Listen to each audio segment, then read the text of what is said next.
guys, I'm Etan. I'll show you my robot correction and Legos. This one is Lego giraffe. It's very tall. It's not going in the city. It's still busy eating the robot's monkeys. There's a robot giraffe. I'm always in awe by how creative my 6-year-old son Etan is. He's into building things using Lego, Play-Doh, or even paper straws, just about anything he gets his hands into. How he sees those objects and create a story out of it is just amazing. Many of us are like my son Etan when we were young. Creative, confident, energetic. But somewhere along the way, most of us lost this confidence as we grew up. Hello, welcome to The Ripple Effect. I'm Ern Ynion.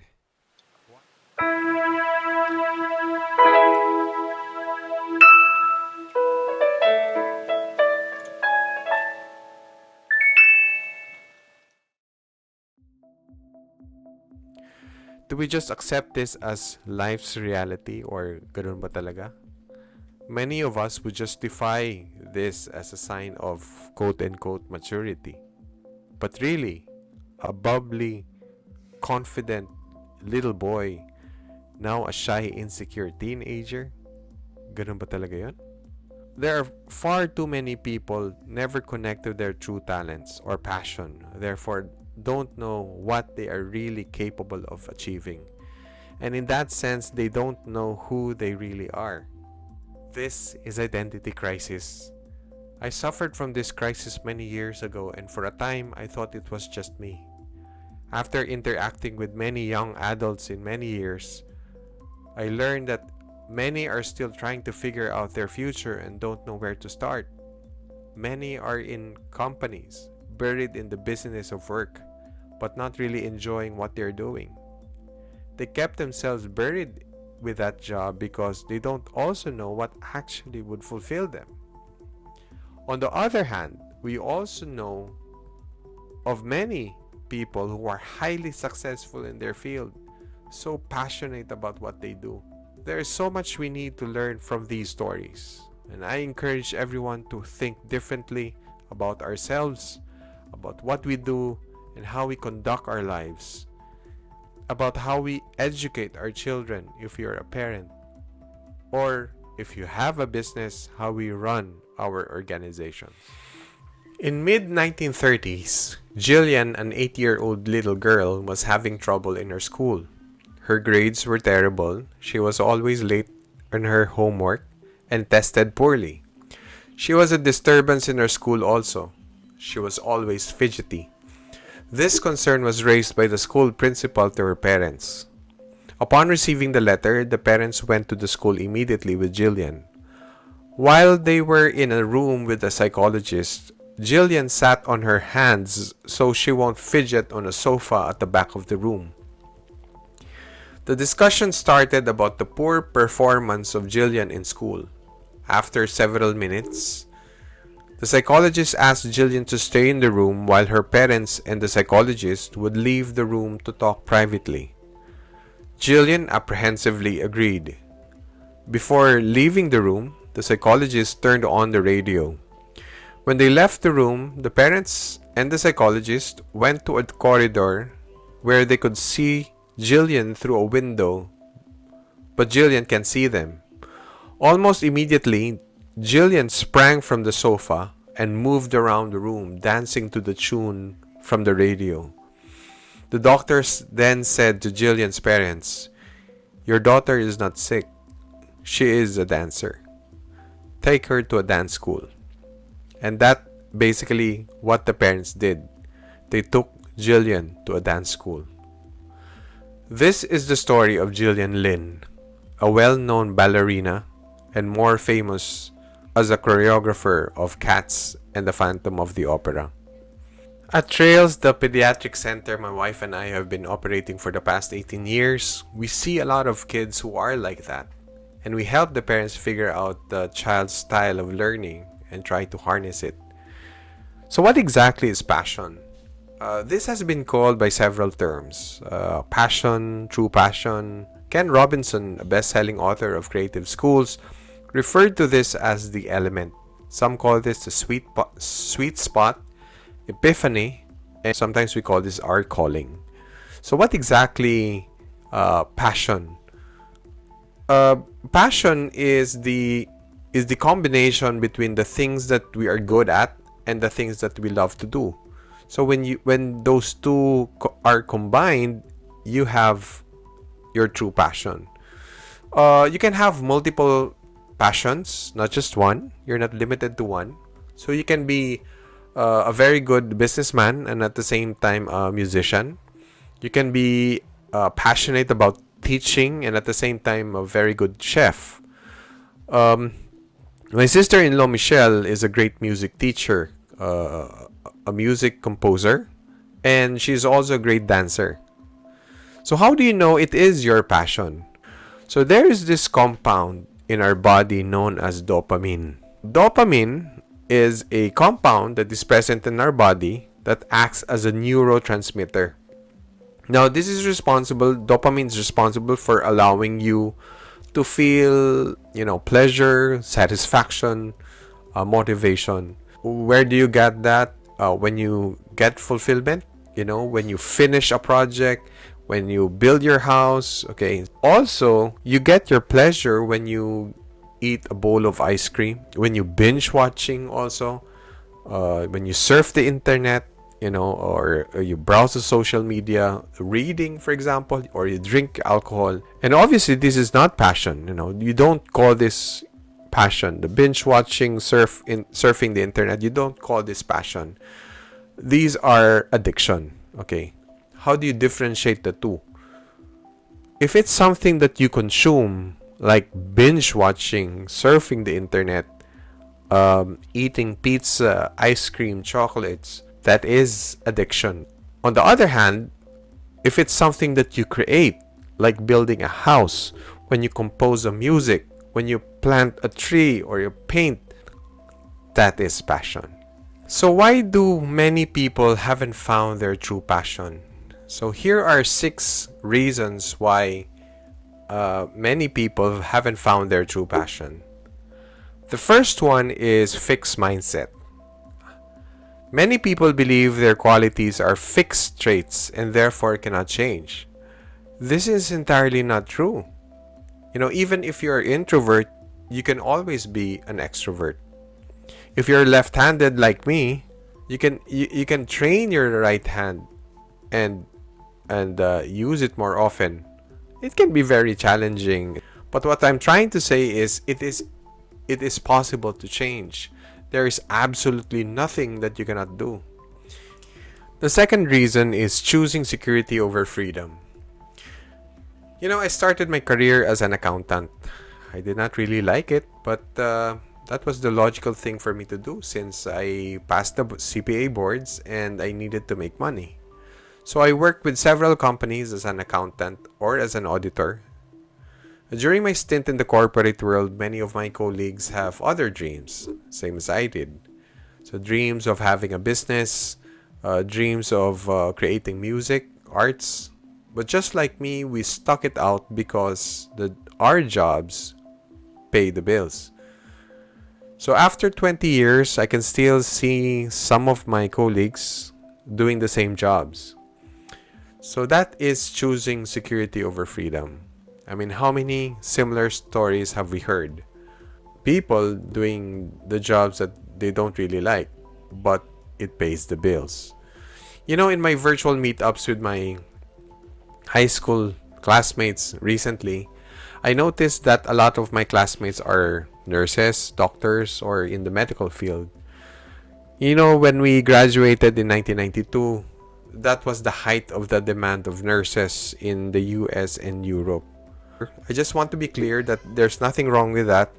What I'm trying to point out here is that seems to be our default, in choosing our college degree, the course that we want to take.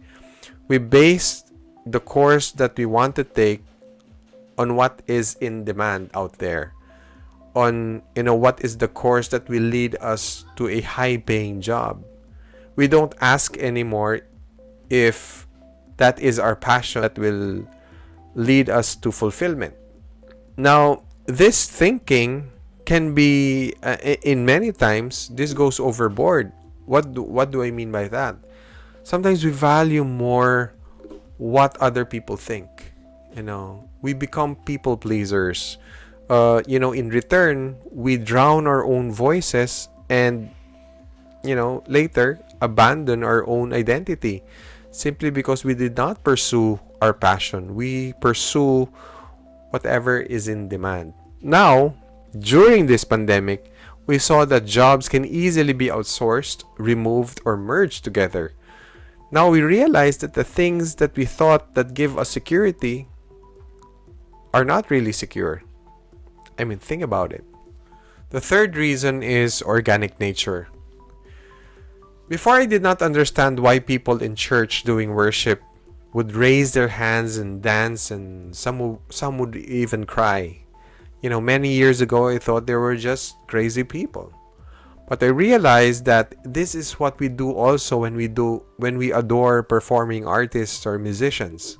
We scream their names, we dance to their music, or do high fives to strangers in the concert. And yes, some of us would even cry.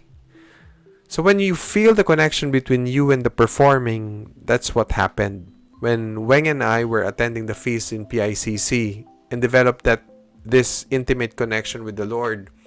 I found myself dancing also to worship songs, giving high fives to strangers. And yes, oftentimes I cried. You can't really help it. So this is what organic nature means. Our body, mind, and soul, they operate as one. They do not function independently. We are holistic by nature. So when our body, mind, and soul are aligned, that's the time we become holy. So when you watch performing artists like BTS, Shawn Mendes, Michael Jackson, Beyonce, or even athletes like Michael Jordan, Kobe Bryant, the late Kobe Bryant, Steph Curry, and Usain Bolt, Michael Phelps, and even LeBron James. When you watch these greats, you can say that everything in them, mind, body, and soul, are aligned and in focus. But on the other hand, when a person doing a job they don't like because it pays the bills, the body does the work, but the mind and soul are not there. That's why we feel all sorts of pain and stress. As part of nature, I really believe that we are supposed to live freely and in the flow. We feel stressed because there's something that is stopping our flow. So the fourth reason is fear. So when we were born, we only had two natural fears, the fear of falling and the fear of loud noise. Now we have a long list of fears. We're afraid of the dark. We are afraid of making mistakes. We're afraid of uncertainty. We're afraid of failure. We are afraid of cockroaches, rats, and snakes, and all other things. You have to ask what kind of world we have created. So when you allow fear to get the better of you, it is crippling. And nothing can be more apparent than today during this pandemic. That's why our economy has been crippled.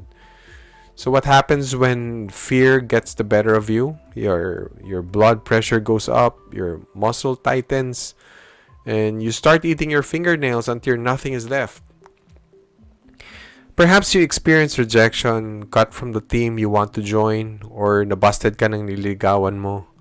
Perhaps you were abandoned or got humiliated. The first time you spoke to an audience, you blacked out, you forgot your lines, you vomited, or a teacher may have told you that you're not intelligent enough. Just like what happened to Albert Einstein. Or maybe your parents or an authority figure, a relative maybe, may have uttered words that might have put you down. And because they are an authority figure, you believe on what they said. So fear can be a very huge factor in not pursuing our passion. But I like what the late Kobe Bryant said, especially when he shot those 4 air balls in 5 minutes in a crucial game. For those basketball fanatics, I'm sure you remember this. Kobe was a rookie that back then, 1997 Game 5 versus the Utah Jazz. So 5 minutes and Kobe shot 4 air balls. But I like how he recovered from that failure. Kobe said that do not pay attention to what others think. Pay attention to why you shot those air balls. The sooner you get over yourself, the better. So in his case, he shot those air balls late in the game because he was exhausted. He was tired and his legs weren't there. So he worked on his legs the next season and he never shot air balls ever again. The 5th reason is parenting. One of the enemies of creativity and innovation is common sense. When we say it is common sense, we stop every attempt of understanding it. So when you become a parent, parenting is not common sense. It doesn't come as a natural skill. Just like in any skill, you need to read about it, consult about it, get a mentor, or all those things that you need to do because you are committed. Be the best parent you can be. Just like in any relationship you want to grow, it needs time and effort. The 6th reason is student school fit. Of course, this is related to parenting. Okay, so we need to be aware that there are several types of schools. Predominantly we have the traditional schools, and there are also others, popularly known as progressive schools. Majority of the schools haven't really changed for the past century. Take for instance this classroom in 1900, compare it to today's classrooms. Not much has changed, right? You see, as parents, we always want our children to study in the best schools that we know. Elite universities like UP, Ateneo, LaSalle, UST, and others. But if your child doesn't get into these universities, it is okay. Other school type might be better fit for them. The best doesn't mean it is the right fit. Remember the story of Gillian Lynne. The parents realized with the help of a psychologist that little Jillian needed to move before thinking. It has also been told that Jillian improved her grades in other subjects when dance was incorporated in her learning program. In her blog, my wife, teacher Weng, wrote that the critical period is the first 2,000 days when the child's brain works like a sponge. The reason we decided to homeschool our son is for her to learn our son's learning style so she can better match her teaching style. Remember, match the teaching style to the learning style, not the other way around. But this is not what is happening. When we see a child that is fidgety, what do? We medicate. We give them pills to calm them down. We are trying to fit a round peg into square holes. So take time to understand your child's learning style. I really believe that there are 2 important questions we need to answer when we finish high school. And these are, who am I and what is my calling? College is already learning the technical skills. So before you choose any course, you need to know who you are, what you're good at, and what you love to do. I urge you to take time to ask these questions, because if the answer to these questions are clear to you, it will save you years and get on with life in a much better position. So this ends our episode. Until next time, thank you for watching.